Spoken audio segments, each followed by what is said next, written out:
Buddhagi matung inba lainingba miyoisinggi chana kanglon niyom kaya ama lerami. Niyom mayam adugi manungda kanagumba miyoy amagi imungda lainingba miyoy amana atithi oina numit humnidagi henna leiba yaramde. Makhoibu seba tawriba miyoising aduda awaba pidanabagidamagta hairiba niyom chana kanglon asi Buddha masamaksu ilami. Buddha amasung mahaki matung inba lainingba miyoisingna lam chatlami. Makhoina ayamba matamda lairaba imungsingda thunglami. Makhoigi mafamda numit humni gi changjafam laurami. Makhoina khulsing adugi yumda changduna numit humni asi leirami. Aduga aroiba numit aduda makhoi khungang adugi aroiba mataida amuk thengnaduna makhoigi khongchatsing adu makhatana adumak chatlami. Hairiba Buddhagi lainingba miyoising asibu praja miyamna taramna okpibaga loinana makhoibusu yamna luna chana tawrami. Makhoina asum lakpana makhoi khul amada amuk yoraklami. Mafam aduda Buddhagi tunginbasing aduna makhoigi changjafam yum amamam thinarami. Mahaki satra mayam adugi manungdagi Ananda hairiba mahaki tunginba lainingba nupa asidi lamsat naidabi masagi haksangbu yolaga sel tanbi nupi amana mahaki yumda numit humni adu leibiyu haina haijarami. Nupi asi masak matau phibam murti yamna phajabi nupi ama oirami. Nupi aduna mahaki mayum aduda ahing lekpiyu haibadu Anandana yarami. Adubu mahak Buddha Devada hana pau amatang pikhige mahakna yarabadi mahak ahing lekani aduga yadrabadi mahak upai leiti haina hairami. Nupi aduna wafam adu mahaki ozadagi ayaba laudaba sukyamak yadabra haina hanglami. Anandana natte madugi natte aihaki gurujina nahaki ningba soidana thunghangani. Adubu karigumba ama tauba matamda guruda hana pau piba ayaba lauba haiba asi aikhoigi chatnabini niyomni haina hairami. Nupi aduna phare nahak chatluro aihak mafam asida ngairamge haiduna nupi adu mafam aduda ngaiduna lehawi. Ananda Buddhagi manakta laklami aduga mahakna hairami Buddha Deva ibungo aikhoigi numit humnigi ahing lekpagi matam asida nupi amana aihakpu mahaki yumda lekpiyu haina haijaratle. Adubu nupi adudi lamsat naidabi nupi amani. Aihak mahaki yumda lekpa yagani natraga yaroi haibadu Gurujina takpiyu haina haijarami. Buddhana asumna takpirai nupi adu oiningba oijasanu mahakna nahakbu atithi oibiyu hairabanina nahak mahaki mayumda chatkadabani haina takpirami. Buddhagi pautak adu mahaki makha thaba atopa lainingbasing aduna yaninglamde. Maramdi Anandana changadawriba yum adu lamchat naidabi amagi imungni maram aduna madu papki thabakni haina makhoina ninglami. Adubu Buddhana ayaba pikhrabanina makhoina Anandabu thingbagi pangal leiramde. Buddhana ayaba pibadagi Ananda lamsat naidabi nupi adugi mayumda mahak numit humni ahing deklami. Buddhagi atopa tunginbasing aduna Anandabu lona tumina yengsilami. Aduga makhoina pausing adu Buddhada loina tamlami. Buddhana makhoina hairibasing adu tuminna taaduna leirami wa machet amata khumlamde. Ahanba ahing aduda lainingbasing aduna Anandaga nupi adugana isai saktuna leiba adu makhoina tarami. Madudagi makhoina Ananda asi papche laba miyoini haina khanba horami. Ani suba numit adudana makhoina jagoi sabagi makhol tarami. Maduda lainingbasing aduna Ananda makhoigi marakta amuk hanatinba yawba yararoi haina khalami. Ahum suba ahing adudana Ananda amadi nupi aduna isai sakbaga loinana jagoi sabagi makhol adu makhoina lona tarami. Makhoina khalami Ananda makhoigi khongchat aduda makha tana yawba phanglaroi. Mahak nupi aduda ngauduna laikhre haina makhoi masel hainarami. Mathangi numitta Buddha yauna makhoi mayam adu khungang adu thadoktuna atopa khungang amada amuk chatnabagidamak makhoi khul adugi chidai amada loina pulami. Mayam adu loina laknare adubu Ananda yauraktre. Mayam aduna Anandabu lakpa khaurang na ngainarami. Lainingba kharana mahakti laklaroi nupi adugi wakhalda ngawkhre haina hainarami. Adubu mayam adugi thajadaba mawongda Ananda mafam aduda laklami. Mahak khakta lakpada nattana lamchat naidabik nupi adusu lainingbi ama onduna laklami. Mayam adu makok hotuna lainarami. Makhoina uriba adu thajaramdi. Matam asida Buddhana hairaki. Nakhoina ningliba tauriba thabak adu asumbani haina chap yungna leplabadi. Kana amatana nakhoibu manghanba ngamloi. Honghanba ngamloi. Adubu nakhoibu manghange khalliba misak adudi nahaki asumba aduna irai laina joy tawba ngamgadi. Masimakni Anandana nupi asigi wakhalbu achumba lambida chingchinbiduna mahakpu aikhoigi marak asida tilhanba ngamliba asi. Masi hairaduna Buddhana nupi adubu mahaki tung inbi lainingbi nupi ama oina lausinbiki aduga makhoi makha tana makhoigi khongchat adu chalami. Mathangi wari matam amada Buddhagi manakta nupa ama laklami aduga mahangna Buddhada wahang ama hanglami. Buddha ibungo sangsar asida aihakpu pokpiramle adubu asuk chawkhraba sangsar asida aihak isagi mamal asi kayamuk oigani haina mahangna hanglami. Matam asida Buddhana nupa aduda arang banung amakhak pirami aduga mahakna hai nahak nung asigi mamal asi mafam sattuna hangu aduga nung asigi mamal adu kaya yamna oibage haibadu aingonda tamu nahakna khangadabadi nung asi yonggadawba natte mamal khak hanglaga lakadabani haina hairami. Nupa adu Buddhana haibagi matung inna mahak nung adu puduna kaithelda laklami.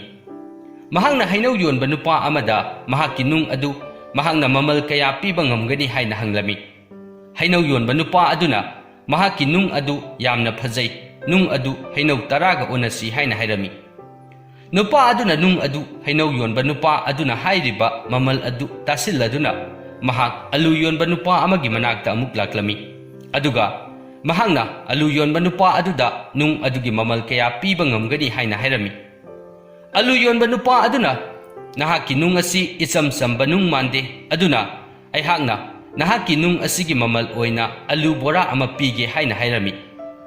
Madudagi mahangna sana saba nupa amagi manakta amuk changlami aduga mahangna nung adugi mamal kaya piba ngamgani haina hairami. Sana saba nupa aduna nahaki nung asidi atangba nung makhal amani mahangna lupa lising tara pige haina hairami. Nupa adu onthoktuna laki. Madudagi sana saba nupa aduna mahaki nung adu atangba nungni aduna mahangna lupa lak ama pirage aduga nung adu leijahorage haina hairami. Sana saba nupa adugi wa adu taraduna mahak amukasu karimata hairamdana chatke tawrami. Madudagi sana saba nupa aduna mahaki nung adu yamna tangba nung makhal amani haiba mahak khangi. Mahangna hainingba paisa hayu mahak pige adubu nung adudi mahak leihorage haina haijarami. Madudagi nupa adu sana saba nupa aduna hairiba wa adu mahakna yaramdana mahak Buddhagi manakta yamna thuna laklami aduga mahakna nung adugi wari pumba Buddhada tamlami. Buddhana momo noktuna hairaki hainaw yonba nupa aduna nung adugi mamal hainaw tara pige hai. Alu yonba nupa aduna alu bora ama pige hai. Aduga sana saba nupa aduna mamal yamna wangna pige hai. Masigi nung asigi mamal makhoina khangliba chang adugi matung inna makhoina nung adugi mamal lepani. Aikhoigi punsi asisu masiga sap manai. Miyoiba khudingmak atangba nung amaga pangkhakni. Sangsar asina aikhoigi magun khangbiriba makai aikhoigi mamalsu yamgani. Adubu atangba nung amasung miyoiba aikhoiga khetnaba amadi lay. Madudi atangba nung haibasidi aikhoi miyoibana thiraga phanglaga madubu langtrik langhanlaga sem sabani. Adubu miyoiba aikhoidi isana isabu thidokjagadabani. Isabu masak khangdokjagadabani. Isana isabu langnanaba hotnagadawbani. Matam adu khaktada aikhoigi magun mina khangani. Aikhoigi mamal khangliba makai aikhoigi mamalsu hena wangani haina Buddhana nupa aduda asumna pautak pirami. Nupa adu Buddhana hairiba pautak adu gyan taraduna mahak masana masabu magul layba mi ama ohenduna mahak mai pakpa ngamki. Mathangi wari yamna kuiraba matam amagi warini. Thaina khungang amada lairiba praja miyam adu numitpu tarabadi makhoi mapan amata thoknaramdi. Makhoina mapan thokpa yamna kinarami. Makhoina mapan thokpa kiribagi maramna Angulimala gi tamthiraba mihatsing aduda oirami. Angulimala ꯈꯨꯡꯒꯪ ꯑꯗꯨꯒ ꯍꯦꯛ ꯊꯪꯅꯅ ꯂꯩꯕ ꯖꯪꯒꯜ ꯑꯃꯗ ꯂꯩꯕ ꯌꯥꯝꯅ ꯇꯝꯊꯤꯕ ꯃꯤꯑꯣꯏ ꯑꯃꯅꯤ꯫ ꯃꯍꯥꯛꯅ ꯖꯪꯒꯜ ꯑꯗꯨꯗ ꯐꯥꯎꯗꯨꯅ ꯂꯥꯛꯄ ꯃꯤꯑꯣꯏꯁꯤꯡꯗꯒꯤ ꯁꯅꯥ ꯂꯨꯄꯥ ꯑꯃꯗꯤ ꯃꯈꯣꯏꯒꯤ ꯄꯣꯠꯆꯩ ꯀꯌꯥ ꯑꯃ ꯃꯨꯜꯂꯝꯃꯤ꯫ ꯑꯗꯨꯒ ꯃꯍꯥꯛꯅ ꯄꯣꯠꯆꯩ ꯑꯗꯨ ꯂꯧꯔꯕ ꯃꯇꯨꯡꯗ ꯃꯤꯑꯣꯏꯁꯤꯡ ꯑꯗꯨ ꯇꯝꯊꯤꯅ ꯍꯥꯠꯇꯣꯛꯂꯝꯃꯤ꯫ ꯑꯁꯤꯕ ꯍꯛꯆꯥꯡꯁꯤꯡ ꯑꯗꯨꯒꯤ ꯈꯨꯠꯁꯥꯁꯤꯡ ꯑꯗꯨ ꯃꯍꯥꯛꯅ ꯀꯛꯇꯨꯅ ꯃꯉꯛꯁꯝꯗ ꯂꯩ ꯄꯔꯦꯡꯒꯨꯝꯅ ꯌꯥꯟꯗꯨꯅ ꯁꯤꯔꯝꯃꯤ꯫ ꯃꯁꯤꯅ ꯑꯃꯨꯛꯀ ꯍꯦꯟꯅ ꯃꯤꯌꯥꯝꯅ ꯃꯍꯥꯛꯄꯨ ꯀꯤꯅꯔꯝꯃꯤ꯫ ꯅꯣꯡꯃ ꯒꯧꯇꯝ ꯕꯨꯗꯙ ꯈꯨꯡꯒꯪ ꯑꯗꯨꯗ ꯂꯥꯛꯂꯝꯃꯤ꯫ ꯈꯨꯡꯒꯪ ꯑꯗꯨꯒꯤ ꯄ꯭ꯔꯖꯥꯁꯤꯡ ꯑꯗꯨꯅ ꯒꯧꯇꯝ ꯕꯨꯗꯙ ꯑꯗꯨ ꯇꯔꯥꯝꯅ ꯎꯛꯂꯝꯃꯤ꯫ ꯑꯗꯨꯕꯨ ꯃꯍꯥꯛꯅ ꯄ꯭ꯔꯖꯥ ꯃꯌꯥꯝ ꯑꯗꯨꯒꯤ ꯃꯥꯏꯊꯣꯡꯗ ꯑꯀꯤꯕꯒꯤ ꯃꯃꯤ ꯑꯃ ꯇꯥꯔꯤꯕꯗꯨ ꯃꯍꯥꯛꯅ ꯈꯪꯕ ꯉꯝꯂꯝꯃꯤ꯫ ꯃꯍꯥꯛꯅ ꯄ꯭ꯔꯖꯥ ꯃꯤꯌꯥꯝ ꯑꯗꯨꯒꯤ ꯑꯀꯤꯕ ꯑꯗꯨ ꯀꯔꯤꯅꯣ ꯍꯥꯏꯕ ꯈꯪꯅꯤꯡꯂꯝꯃꯤ꯫ ꯃꯍꯥꯛꯅ ꯍꯥꯏꯔꯛꯏ, "ꯍꯥꯏꯌꯨ, ꯅꯈꯣꯏꯒꯤ ꯍꯛꯆꯥꯡꯗ ꯄꯣꯛꯂꯤꯕ ꯑꯀꯤꯕꯁꯤꯡ ꯑꯗꯨꯒꯤ ꯃꯔꯝ ꯑꯗꯨ ꯑꯩꯉꯣꯟꯗ ꯑꯃꯠꯇ ꯆꯤꯊꯗꯅ ꯇꯝꯃꯨ꯫ ꯑꯩꯍꯥꯛ ꯅꯈꯣꯏꯒꯤ ꯃꯇꯦꯡ ꯄꯥꯡꯕ ꯉꯝꯕ꯭ꯔꯥ ꯌꯦꯡꯒꯦ" ꯍꯥꯏꯅ ꯃꯍꯥꯛꯅ ꯍꯥꯏꯔꯝꯃꯤ꯫ ꯄ꯭ꯔꯖꯥ ꯃꯌꯥꯝ ꯑꯗꯨꯅ ꯇꯝꯂꯛꯏ ꯃꯈꯣꯏꯅ ꯀꯤꯔꯤꯕ ꯑꯗꯨ ꯑꯪꯒꯨꯂꯤꯃꯥꯂꯥ ꯍꯥꯏꯔꯤꯕ ꯗꯥꯀꯨ ꯑꯗꯨꯕꯨꯅꯤ꯫ ꯃꯍꯥꯛ ꯊꯪꯅꯕ ꯖꯪꯒꯜ ꯑꯗꯨꯗ ꯂꯩ꯫ ꯃꯍꯥꯛꯅ ꯊꯦꯡꯅꯕ ꯃꯤ ꯈꯨꯗꯤꯡꯃꯛ ꯑꯆꯨꯝ ꯑꯔꯥꯟ ꯑꯃꯠꯇ ꯊꯤꯗꯅ ꯑꯉꯥꯡ ꯅꯨꯄꯤ ꯕ꯭ꯔꯥꯍꯃꯟ ꯑꯃꯠꯇ ꯈꯥꯛꯇꯅ ꯍꯥꯠꯂꯤ꯫ ꯃꯔꯝ ꯑꯁꯤꯅ ꯃꯈꯣꯏꯅ ꯃꯍꯥꯛꯄꯨ ꯀꯤ ꯍꯥꯏꯅ ꯍꯥꯏꯔꯝꯃꯤ꯫ ꯄ꯭ꯔꯖꯥꯒꯤ ꯋꯥꯔꯤꯁꯤꯡ ꯑꯗꯨ ꯇꯥꯔꯒ ꯕꯨꯗꯙꯅ ꯃꯈꯣꯏꯒꯤ ꯃꯇꯦꯡ ꯑꯃꯨꯛꯇ ꯄꯥꯡꯂꯒꯦ ꯍꯥꯏꯅ ꯂꯦꯞꯂꯝꯃꯤ꯫ ꯃꯍꯥꯛꯅ ꯑꯪꯒꯨꯂꯤꯃꯥꯂꯥ ꯍꯥꯏꯔꯤꯕ ꯗꯥꯀꯨ ꯑꯗꯨꯕꯨ ꯑꯃꯨꯛꯇꯪꯗꯤ ꯎꯅꯒꯦ ꯍꯥꯏꯅ ꯃꯍꯥꯛꯀꯤ ꯋꯥꯈꯜ ꯑꯗꯨꯗ ꯂꯦꯞꯈꯤꯔꯝꯃꯤ꯫ ꯃꯔꯝ ꯑꯁꯤꯅ ꯃꯍꯥꯛꯅ ꯑꯪꯒꯨꯂꯤꯃꯥꯂꯥꯒ ꯎꯅꯅꯕ ꯃꯍꯥꯛ ꯑꯪꯒꯨꯂꯤꯃꯥꯂꯥꯅ ꯂꯩꯔꯤꯕ ꯖꯪꯒꯜ ꯑꯗꯣꯝꯗ ꯆꯠꯅꯕ ꯊꯧꯔꯥꯡ ꯇꯧꯔꯝꯃꯤ꯫ ꯃꯤꯌꯥꯝ ꯑꯗꯨꯅ ꯃꯍꯥꯛꯄꯨ ꯃꯐꯝ ꯑꯗꯨꯗ ꯆꯠꯈꯤꯅꯨ, ꯃꯐꯝ ꯑꯗꯨꯗꯕꯨ ꯆꯠꯈ꯭ꯔꯕꯗꯤ ꯐꯅ ꯐꯕ ꯃꯤ ꯑꯣꯏꯔꯕꯁꯨ ꯐꯅ ꯀꯟꯕ ꯃꯤ ꯑꯣꯏꯔꯕꯁꯨ ꯑꯃꯨꯛ ꯍꯤꯡꯅ ꯊꯣꯛꯂꯛꯄ ꯍꯥꯏꯕꯗꯨꯗꯤ ꯂꯩꯔꯔꯣꯏ꯫ ꯃꯔꯝ ꯑꯗꯨꯅ ꯃꯐꯝ ꯑꯗꯨꯗ ꯆꯪꯕꯤꯈꯤꯅꯨ ꯍꯥꯏꯅ ꯃꯈꯣꯏꯅ ꯕꯨꯗꯙꯕꯨ ꯈꯥꯝꯂꯝꯃꯤ꯫ ꯑꯗꯨꯕꯨ ꯕꯨꯗꯙ ꯃꯈꯣꯏꯅ ꯍꯥꯏꯔꯤꯕ ꯋꯥꯔꯤꯁꯤꯡ ꯑꯗꯨꯗ ꯃꯍꯥꯛ ꯃꯄꯨꯛꯅꯤꯡꯗ ꯑꯀꯤ ꯇꯨꯖꯨꯡꯕ ꯀꯔꯤ ꯑꯃꯠꯇ ꯐꯥꯎꯔꯝꯗꯦ꯫ ꯃꯍꯥꯛ ꯑꯪꯒꯨꯂꯤꯃꯥꯂꯥꯅ ꯂꯩꯔꯤꯕ ꯖꯪꯒꯜ ꯑꯗꯨꯗ ꯂꯥꯛꯂꯝꯃꯤ꯫ ꯕꯨꯗꯙꯅ ꯖꯪꯒꯜ ꯑꯗꯨꯗ ꯑꯁꯨꯝ ꯆꯪꯁꯤꯜꯂꯛꯄꯗ ꯃꯍꯥꯛ ꯉꯥꯏꯈꯣ ꯍꯥꯏꯅ ꯀꯅꯥꯒꯨꯝꯕ ꯑꯃꯅ ꯇꯨꯡꯂꯣꯝꯗꯒꯤ ꯂꯥꯎꯔꯛꯂꯝꯃꯤ꯫ ꯈꯣꯟꯖꯦꯜ ꯑꯗꯨ ꯇꯥꯅ ꯇꯥꯁꯤꯟꯅꯗꯕ ꯁꯥꯗꯨꯅ ꯕꯨꯗꯙ ꯃꯍꯥꯛ ꯑꯗꯨꯃꯛ ꯆꯠꯂꯝꯃꯤ꯫ ꯃꯗꯨꯗꯒꯤ ꯇꯨꯡꯂꯣꯝꯗꯒꯤ ꯅꯨꯄꯥ ꯑꯗꯨꯅ ꯈꯣꯟ ꯀꯜꯂꯞꯅ ꯃꯍꯥꯛ ꯆꯠꯄ ꯂꯦꯞꯈꯣ, ꯉꯥꯏꯈꯣ ꯍꯥꯏꯅ ꯂꯥꯎꯔꯛꯂꯝꯃꯤ꯫ ꯕꯨꯗꯙ ꯆꯠꯂꯝꯕꯗꯒꯤ ꯃꯍꯥꯛ ꯈꯪꯂꯦꯞ ꯂꯦꯞꯂꯝꯃꯤ꯫ ꯃꯍꯥꯛꯅ ꯇꯨꯡꯗ ꯑꯣꯟꯊꯣꯔꯛꯇꯨꯅ ꯌꯦꯡꯂꯛꯄꯗ ꯍꯦꯛ ꯌꯦꯡꯕꯗ ꯌꯥꯝꯅ ꯁꯥꯊꯤꯕ ꯃꯥꯟꯕ ꯅꯨꯄꯥ ꯑꯃ ꯃꯍꯥꯛꯀꯤ ꯃꯇꯨꯡ ꯑꯗꯨꯗ ꯂꯦꯞꯇꯨꯅ ꯂꯩꯔꯝꯈꯤ꯫ ꯅꯨꯄꯥ ꯑꯗꯨ ꯌꯥꯝꯅ ꯋꯥꯡ ꯆꯥꯎꯏ, ꯀꯨꯆꯨ ꯃꯨꯁꯨꯛ ꯃꯨꯏ, ꯈꯨꯖꯦꯜ ꯈꯨꯌꯥꯁꯨ ꯌꯥꯝꯅ ꯁꯥꯡꯏ꯫ ꯑꯗꯨꯒ ꯃꯍꯥꯛꯀꯤ ꯈꯨꯠ ꯅꯥꯝꯃꯅ ꯆꯥꯎꯔꯕ ꯊꯥꯡꯁꯥꯡ ꯑꯃꯁꯨ ꯄꯥꯏꯔꯝꯃꯤ꯫ ꯑꯗꯨꯒ ꯍꯦꯟꯅ ꯀꯤꯔꯤꯕ ꯁꯛꯇꯝ ꯑꯃꯅ ꯃꯍꯥꯛꯀꯤ ꯃꯉꯛꯁꯝ ꯑꯗꯨꯗ ꯃꯤꯒꯤ ꯈꯨꯠꯁꯥ ꯃꯌꯥꯝ ꯑꯃꯅ ꯂꯩ ꯄꯔꯦꯡꯒꯨꯝꯅ ꯁꯤꯔꯝꯃꯤ꯫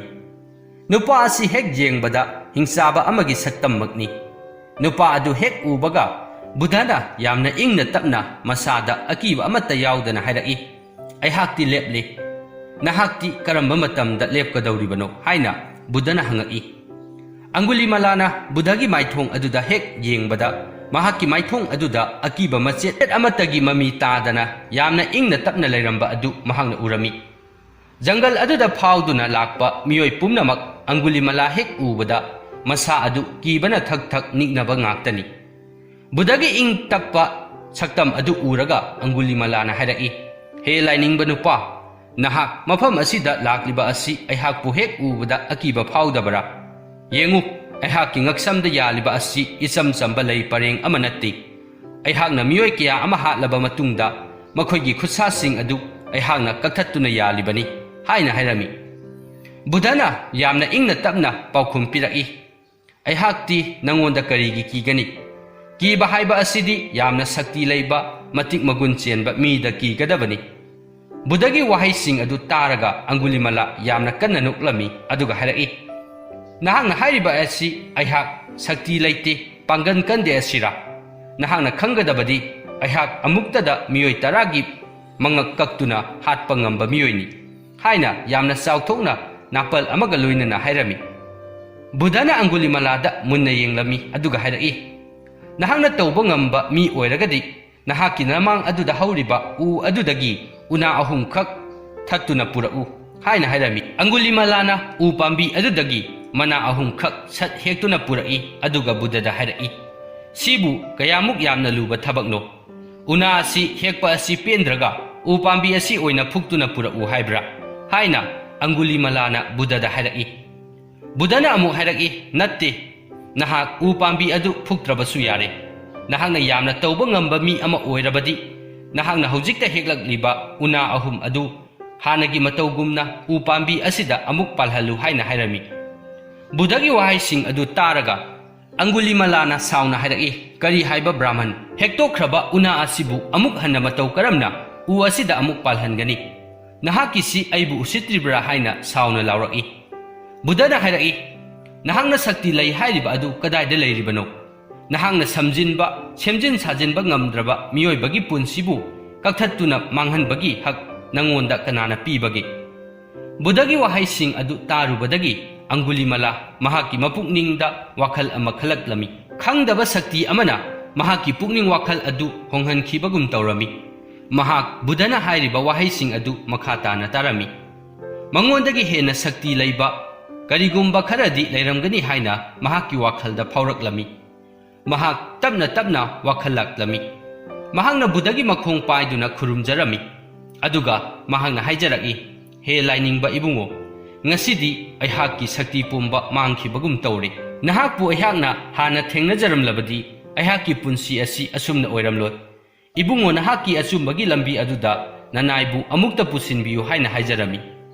ꯕꯨꯙꯅ ꯑꯪꯒꯨꯂꯤꯃꯥꯂꯥꯕꯨ ꯃꯍꯥꯛꯀꯤ ꯁꯥꯇ꯭ꯔ ꯑꯃ ꯑꯣꯏꯅ ꯂꯧꯁꯤꯟꯈꯤ. ꯑꯁꯨꯝꯅ ꯌꯥꯝꯅ ꯇꯝꯊꯤꯕ ꯃꯤꯍꯥꯠꯄ ꯑꯪꯒꯨꯂꯤꯃꯥꯂꯥ, ꯕꯨꯙꯒꯤ ꯑꯆꯨꯝꯕ, ꯏꯪ ꯇꯞꯄ ꯑꯃꯗꯤ ꯃꯍꯥꯛꯀꯤ ꯊꯧꯅꯥꯅ ꯑꯪꯒꯨꯂꯤꯃꯥꯂꯥꯕꯨ ꯖꯣꯏ ꯇꯧꯈꯤꯔꯝꯃꯤ. ꯑꯁꯨꯝꯅ ꯃꯤꯑꯣꯏꯕ ꯑꯩꯈꯣꯏꯒꯤ ꯃꯔꯛꯇꯁꯨ ꯌꯥꯝꯅ ꯇꯝꯊꯤꯕ, ꯁꯦꯝꯗꯣꯛꯄ ꯌꯥꯔꯣꯏꯗꯕ ꯃꯥꯟꯕ ꯃꯤꯑꯣꯏ ꯀꯌꯥ ꯑꯃꯁꯨ ꯂꯩꯔꯤ. ꯃꯈꯣꯏ ꯑꯁꯤ ꯑꯩꯈꯣꯏꯅ ꯅꯤꯡꯊꯤꯅ ꯐꯖꯕ ꯋꯥꯍꯩ ꯋꯥꯇꯥ ꯑꯃꯗꯤ ꯑꯐꯕ ꯃꯒꯨꯟꯁꯤꯡꯅ ꯃꯈꯣꯏꯒꯤ ꯄꯨꯛꯅꯤꯡ ꯋꯥꯈꯜꯕꯨ ꯍꯣꯡꯍꯟꯕ ꯉꯝꯒꯅꯤ. ꯃꯊꯪꯒꯤ ꯋꯥꯔꯤ. ꯄꯆꯔꯥ ꯏꯅꯥꯛ ꯀꯩꯔꯥꯛ ꯌꯥꯝꯅ ꯈꯨꯟꯕ ꯅꯨꯄꯥ ꯑꯃꯒꯤ ꯃꯆꯥꯅꯤ. ꯃꯍꯥꯛꯅ ꯃꯄꯨꯡ ꯃꯔꯩ ꯐꯥꯔꯛꯄ ꯃꯇꯝꯗ ꯃꯈꯣꯏꯒꯤ ꯏꯃꯨꯡꯗ ꯊꯕꯛ ꯁꯨꯗꯨꯅ ꯂꯩꯕ ꯅꯨꯄꯥ ꯑꯃꯒ ꯃꯍꯥꯛ ꯅꯨꯡꯁꯤꯅꯔꯝꯃꯤ. ꯄꯆꯔꯥꯒꯤ ꯃꯃꯥ ꯃꯄꯥꯅ ꯃꯆꯥꯅꯨꯄꯤꯒꯤ ꯑꯐꯕ ꯃꯇꯤꯛ ꯆꯥꯕ ꯕꯣꯔ ꯑꯃ ꯊꯤꯔꯤꯉꯩ ꯃꯇꯝ ꯑꯗꯨꯗ ꯄꯆꯔꯥ ꯊꯕꯛ ꯁꯨꯅꯕ ꯂꯩꯕ ꯃꯤꯅꯥꯏ ꯑꯗꯨꯒ ꯃꯍꯥꯛ ꯃꯌꯨꯝ ꯊꯥꯗꯣꯛꯇꯨꯅ ꯆꯦꯟꯈꯤꯔꯝꯃꯤ. ꯃꯈꯣꯏ ꯑꯅꯤ ꯑꯊꯥꯞꯄ ꯃꯐꯝ, ꯀꯅꯥ ꯑꯃꯠꯇꯅ ꯊꯤꯕ ꯐꯪꯂꯣꯏꯗꯕ ꯃꯐꯝ ꯑꯃꯗ ꯂꯩꯔꯝꯃꯤ. ꯃꯇꯝ ꯈꯔ ꯂꯩꯔꯕ ꯃꯇꯨꯡ ꯄꯆꯔꯥ ꯃꯤꯔꯣꯜꯂꯝꯃꯤ. ꯐꯤꯚꯝ ꯑꯗꯨꯗ ꯃꯍꯥꯛꯅ ꯃꯇꯧ ꯀꯔꯝꯅ ꯃꯍꯥꯛ ꯃꯇꯣꯝꯇ ꯂꯩꯒꯅꯤ ꯍꯥꯏꯕꯒꯤ ꯑꯀꯤꯕ ꯃꯉꯣꯟꯗ ꯄꯣꯛꯂꯝꯃꯤ. ꯃꯍꯥꯛꯅ ꯃꯍꯥꯛꯀꯤ ꯅꯨꯄꯥꯗ ꯍꯥꯏꯖꯔꯝꯃꯤ, ꯑꯩꯍꯥꯛꯀꯤ ꯐꯤꯚꯝ ꯑꯁꯤꯗ ꯑꯩꯍꯥꯛ ꯏꯇꯣꯝꯇ ꯂꯩꯕ ꯑꯁꯤ ꯅꯨꯡꯉꯥꯏꯇꯦ. ꯅꯍꯥꯛꯅ ꯊꯕꯛ ꯆꯠꯈ꯭ꯔꯒ ꯌꯨꯝꯗ ꯏꯇꯣꯝꯇ ꯂꯩꯍꯧꯕ ꯑꯁꯤ ꯌꯥꯝꯅ ꯅꯨꯡꯉꯥꯏꯇꯦ. ꯅꯍꯥꯛꯅꯕꯨ ꯌꯥꯔꯕꯗꯤ ꯑꯩꯍꯥꯛ ꯏꯄꯥꯝꯗ ꯆꯠꯇꯨꯅ ꯃꯇꯝ ꯈꯔ ꯏꯃꯥ ꯄꯥꯕꯨꯡꯒꯤ ꯃꯅꯥꯛꯇ ꯂꯩꯖꯒꯦ ꯍꯥꯏꯅ ꯍꯥꯏꯖꯔꯝꯃꯤ. ꯑꯗꯨꯕꯨ ꯃꯍꯥꯛꯀꯤ ꯅꯨꯄꯥ ꯑꯗꯨꯅ ꯄꯆꯔꯥꯕꯨ ꯃꯄꯥꯝꯗ ꯆꯠꯍꯟꯕ ꯄꯥꯝꯂꯝꯗꯦ. ꯃꯔꯝ ꯑꯁꯤꯅ ꯃꯍꯥꯛꯅ ꯄꯆꯔꯥꯕꯨ ꯃꯄꯥꯝꯗ ꯆꯠꯄ ꯌꯥꯔꯣꯏ ꯍꯥꯏꯅ ꯊꯤꯡꯂꯝꯃꯤ. ꯃꯍꯥꯛꯀꯤ ꯅꯨꯄꯥꯅ ꯆꯠꯄ ꯌꯥꯔꯣꯏ ꯍꯥꯏꯔꯕꯁꯨ ꯃꯍꯥꯛ ꯃꯄꯥꯝꯗ ꯌꯥꯝꯅ ꯆꯠꯅꯤꯡꯂꯝꯃꯤ. ꯃꯔꯝ ꯑꯁꯤꯅ ꯃꯍꯥꯛ ꯅꯣꯡꯃ ꯅꯨꯃꯤꯠ ꯑꯃ ꯃꯍꯥꯛꯀꯤ ꯅꯨꯄꯥꯅ ꯊꯕꯛ ꯁꯨꯕ ꯆꯠꯈ꯭ꯔꯤꯉꯩ ꯌꯨꯝꯊꯪꯅꯕ ꯅꯨꯄꯤ ꯑꯃꯗ ꯍꯥꯏꯔꯝꯂꯒ ꯃꯍꯥꯛ ꯃꯄꯥꯝꯗ ꯆꯠꯈꯤꯔꯝꯃꯤ. ꯃꯍꯥꯛꯀꯤ ꯅꯨꯄꯥꯅ ꯃꯌꯨꯝꯗ ꯍꯜꯂꯛꯂꯒ ꯃꯍꯥꯛꯀꯤ ꯅꯨꯄꯤꯕꯨ ꯀꯧꯔꯝꯃꯤ. ꯑꯗꯨꯕు ꯌꯨꯝꯊꯪꯅꯕꯗ ꯂꯩꯕꯤ ꯅꯨꯄꯤ ꯑꯗꯨꯅ ꯃꯍꯥꯛꯀꯤ ꯅꯨꯄꯤ ꯑꯗꯨꯗꯤ ꯃꯄꯥꯝꯗ ꯆꯠꯈ꯭ꯔꯦ ꯍꯥꯏꯅ ꯇꯝꯂꯝꯃꯤ. ꯄꯆꯔꯥꯅ ꯃꯄꯥꯝꯗ ꯆꯠꯈꯤꯕꯗ ꯃꯍꯥꯛꯀꯤ ꯅꯨꯄꯥ ꯑꯗꯨ ꯃꯊ꯭ꯋꯥꯏ ꯌꯥꯝꯅ ꯅꯨꯡꯉꯥꯏꯔꯝꯗꯦ. ꯅꯨꯄꯥ ꯑꯗꯨꯅ ꯅꯨꯡꯉꯥꯏꯇꯅ ꯈꯜꯂꯝꯃꯤ, ꯑꯩꯍꯥꯛꯅ ꯃꯔꯝ ꯑꯣꯏꯗꯨꯅ ꯑꯩꯍꯥꯛꯀꯤ ꯅꯨꯄꯤ ꯑꯁꯤ ꯑꯁꯨꯝꯅ ꯅꯨꯡꯉꯥꯏꯇꯅ ꯂꯦꯜꯂꯤꯕꯅꯤ. ꯃꯗꯨꯗꯒꯤ ꯃꯍꯥꯛꯀꯤ ꯅꯨꯄꯥ ꯑꯗꯨꯅ ꯄꯆꯔꯥꯒꯤ ꯈꯣꯡꯒꯨꯜ ꯂꯤꯔꯛꯇꯨꯅ ꯀꯣꯟꯅꯊꯪꯗ ꯃꯈꯣꯏ ꯑꯅꯤ ꯊꯦꯡꯅꯔꯝꯃꯤ. ꯃꯍꯥꯛꯅ ꯄꯆꯔꯥꯕు ꯃꯈꯣꯏꯒꯤ ꯍꯥꯟꯅꯒꯤ ꯂꯩꯐꯝ ꯑꯗꯨ ꯇꯥꯅ ꯑꯃꯨꯛ ꯄꯨꯔꯛꯂꯝꯃꯤ.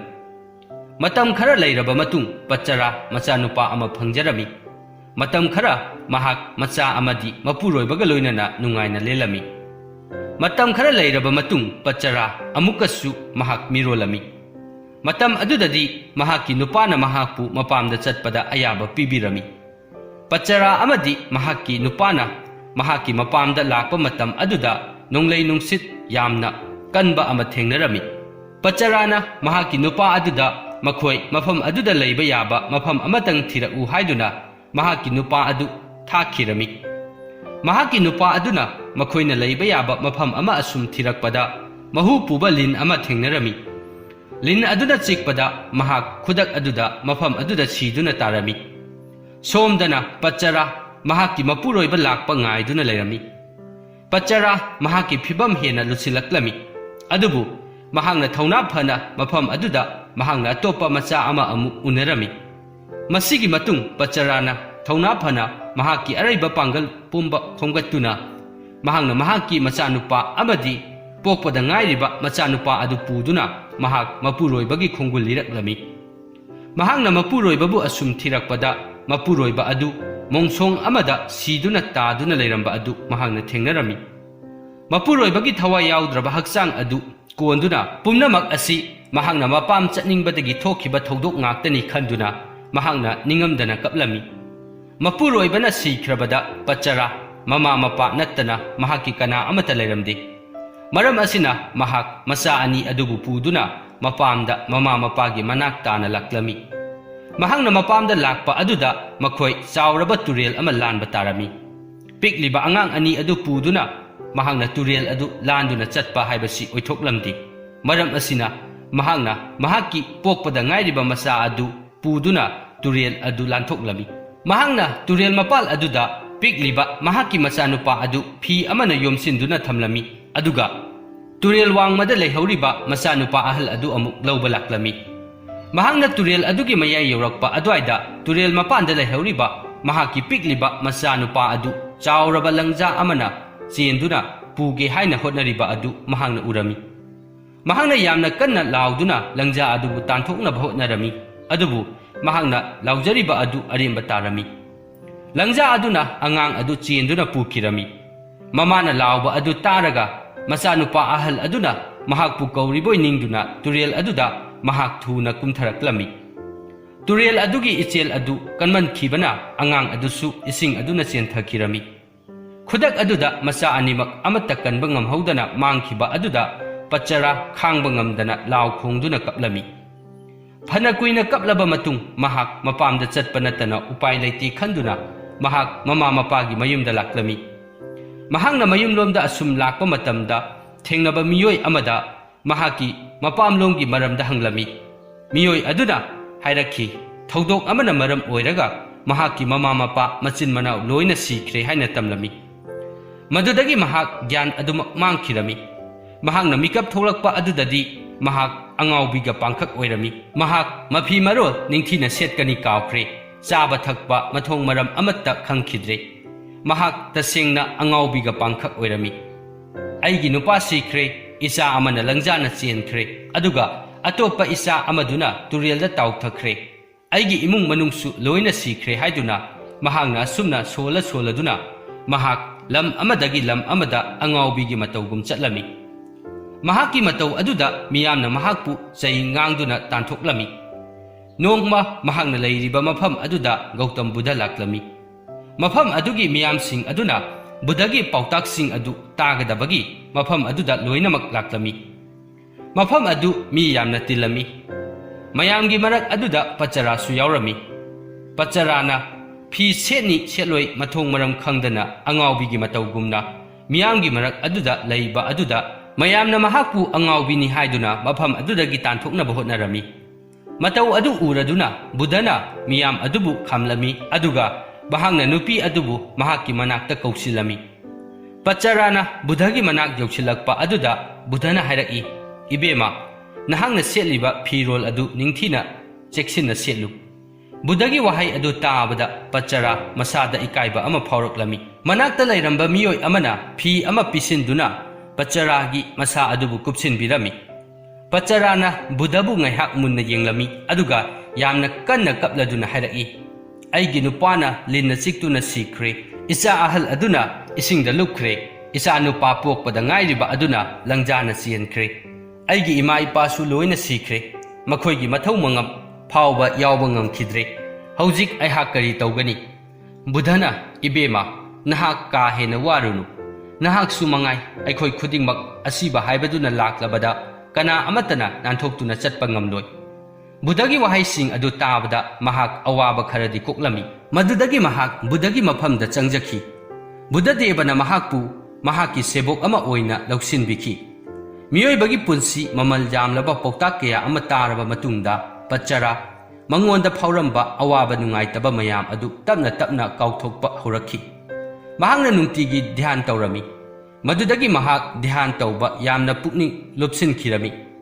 ꯃꯍꯥꯛꯅ ꯅꯣꯡꯃ ꯏꯔꯨ ꯂꯨꯖꯕ ꯃꯇꯝꯗ ꯃꯍꯥꯛꯀꯤ ꯍꯛꯆꯥꯡꯗꯒꯤ ꯏꯁꯤꯡ ꯃꯔꯤꯛꯁꯤꯡ ꯆꯦꯟꯊꯈꯤꯕ ꯑꯗꯨ ꯃꯍꯥꯛꯅ ꯎꯔꯝꯃꯤ꯫ ꯏꯁꯤꯡ ꯈꯔ ꯑꯃꯅ ꯁꯥꯡꯅ ꯆꯦꯟꯊꯈꯤꯔꯝꯃꯤ, ꯑꯗꯨꯒ ꯏꯁꯤꯡ ꯈꯔ ꯑꯃꯅ ꯍꯛꯆꯥꯡꯗ ꯑꯗꯨꯃꯛ ꯅꯞꯇꯨꯅ ꯂꯩꯍꯧꯏ꯫ ꯑꯗꯨꯕꯨ ꯃꯃꯩꯊꯪꯗꯗꯤ ꯏꯁꯤꯡ ꯑꯗꯨ ꯂꯣꯏꯅꯃꯛ ꯀꯪꯈꯤꯔꯝꯃꯤ꯫ ꯃꯍꯥꯛꯅ ꯃꯁꯤꯗꯒꯤ ꯄꯥꯔꯥ ꯑꯃ ꯇꯝꯂꯝꯃꯤ, ꯃꯗꯨꯗꯤ ꯑꯩꯈꯣꯏꯒꯤ ꯄꯨꯟꯁꯤ ꯑꯁꯤꯁꯨ ꯏꯁꯤꯡ ꯃꯔꯤꯛ ꯑꯁꯤꯒ ꯄꯥꯡꯈꯛꯅꯤ꯫ ꯃꯤꯑꯣꯏ ꯈꯔ ꯑꯃꯅ ꯍꯥꯟꯅ ꯁꯤꯈꯤꯅꯤ, ꯑꯗꯨꯒ ꯈꯔ ꯑꯃꯅ ꯀꯣꯟꯅ ꯁꯤꯈꯤꯅꯤ꯫ ꯍꯥꯟꯅ ꯁꯤꯕꯕꯨ ꯑꯣꯏꯔꯕꯁꯨ ꯀꯣꯟꯅ ꯁꯤꯕꯕꯨ ꯑꯣꯏꯔꯕꯁꯨ ꯃꯃꯩꯊꯪꯗꯗꯤ ꯄꯨꯝꯅꯃꯛ ꯁꯤꯒꯗꯧꯕ ꯉꯥꯛꯇꯅꯤ ꯈꯟꯗꯨꯅ ꯃꯍꯥꯛꯀꯤ ꯑꯋꯥꯕ ꯄꯨꯝꯕ ꯀꯣꯛꯈꯤꯔꯝꯃꯤ꯫